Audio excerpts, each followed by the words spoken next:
যে আইনটা বিধানসভার বিজনেস অ্যাডভাইজারি কমিটি গত 25 তারিখে মিটিংয়ে অনুমোদন হয়েছে, সেই কারণে আগামী 29 তারিখে বিধানসভায় বিল আকারে নিয়ে আসা হচ্ছে।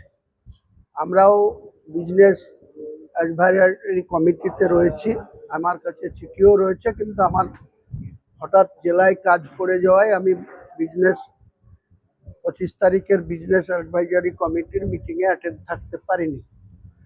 তো নিশ্চয় বিল, যেহেতু বিজনেস অ্যাডভাইজারি কমিটি এটাকে অনুমোদন দিয়েছে, বিল আকারে আসছে, এই বিলের কোনটা ভালো দিক আর কোনটা মুসলমান সমাজের উপরে জুলুম বা আঘাত আসবে, এটা ভালোভাবে বিলের নথি আমাদের প্রত্যেক মেম্বারের সামনে যখন পেশ করা হবে, তখন আমরা নিশ্চয়ই যথাযথ তার ভালো দিক খারাপ দিক নিয়ে আলোচনা করব বিধানসভার ভেতরে। এবং একটা জিনিস আপনাদেরকে পরিষ্কার করে বলছি, যেটা গোয়াতে বা উত্তরাখণ্ডে বা আসামে এই বিল লাগু হয়েছে, কিন্তু মেজর কোনো বড় স্টেটে এটা এখনো লাগু হয়নি। যদি বড় রাজ্যে লাগু করার চেষ্টা এই প্রথম নতুন বিজেপি সরকার পশ্চিমবাংলায় নিয়ে আসছে। আমি একটা কথা পরিষ্কার বলছি যে আমরা সরকারের গঠনমূলক যে কোনো উন্নয়নমূলক কাজ বা কোনো অ্যামেন্ডমেন্ট বা কোনো নতুন বিল, তার দেখে শুনে আমরা বিরোধী জায়গায় থেকে বিরোধিতা করব।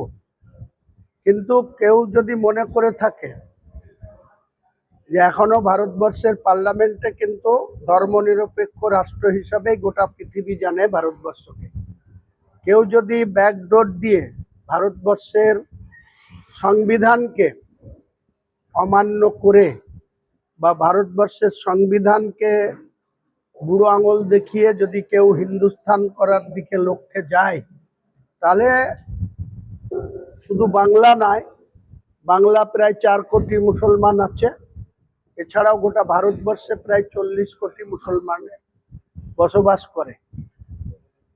আবার যেন আমাদেরকে সেই 1947 সালের স্বাধীনতার পর যখন জিন্নাহ আর পণ্ডিত জওহরলাল নেহরু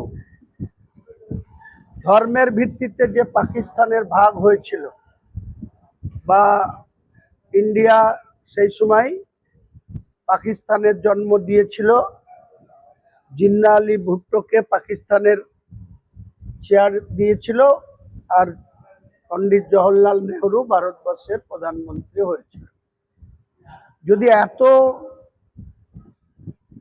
অসচেতনতা বা সাম্প্রদায়িকের দিকে আগায় দেশ, আগামী দিনে ভারতবর্ষের কি পরিস্থিতি হবে? আমার থেকে অনেক গণ্যমান্য ব্যক্তি আছে, বিশেষজ্ঞ ব্যক্তি আছে, যেটা আগামী দিনে আমরা সেই পর্যায়ে আলোচনা নিয়ে যাব। দরকার হলে এই বিলে যদি মুসলমান সমাজের স্বার্থকে ক্ষুণ্ণ করার চেষ্টা হয়, তার জন্য বিল হয়তো পাস হয়ে যাবে, তার বিলের এগেইনস্টে আমরা যেখানে যেভাবে যাওয়ার দরকার আমরা যাব। এবং শেষমেশ সেটা কোন জায়গায় গিয়ে দাঁড়াবে সেটা ভবিষ্যৎ কথা বলবে।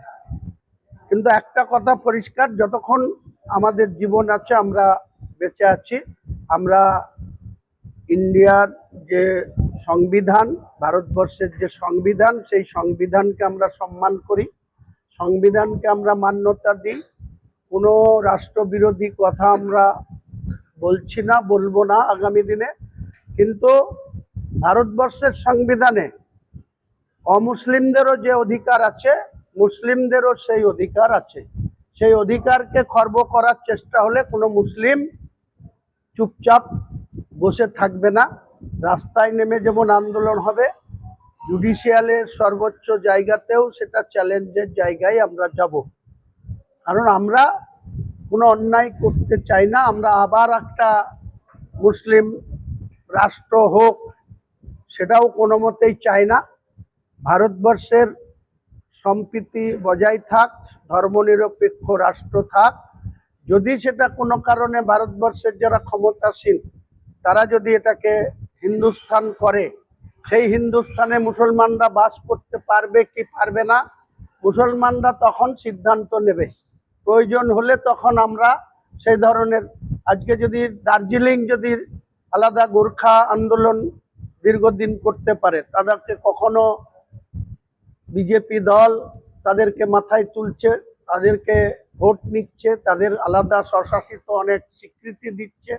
তো আমাদের যদি সেই ধরনের পরিস্থিতি তৈরি হয়, তখন মুসলমান সমাজগতভাবে তাদের উপরে কোনো আঘাত আসলে আমরা যে চুপ থাকবো না, আমরা যে সেটা মেনে নেব না, সেটা একদম পরিষ্কার। তাতে আমাদের জীবনের বিনিময়ে হলেও আমাদের জাতির সত্তাকে কেউ ক্ষুণ্ণ করতে পারবে না। ভারতবর্ষের সাংবিধানিক অধিকার, অমুসলিমদেরও যে অধিকার, মুসলিমদেরও সেই অধিকার।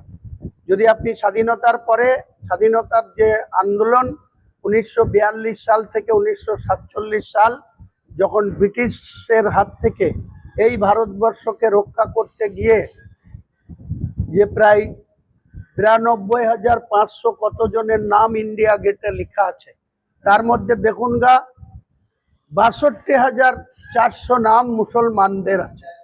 কাজেই সেই মুসলমানদেরকে যদি কেউ মনে করে থাকে যে ভারতবর্ষের গণতান্ত্রিক দেশ, ধর্মনিরপেক্ষ দেশ থেকে বিচ্ছিন্ন করে দেব, তাহলে তারা তাদের জায়গা খুঁজে নেওয়ার জন্য, তাদের মাটি, পায়ের তলার মাটি শক্তিশালী করার জন্য যে ধরনের পদক্ষেপ করার দরকার, আগামী দিনে সেই পদক্ষেপে আমরা এক চুল পরিমাণ পিছু হটব না, এক চুল পরিমাণ কোনো সরকারের কাছে মাথা নত করব না।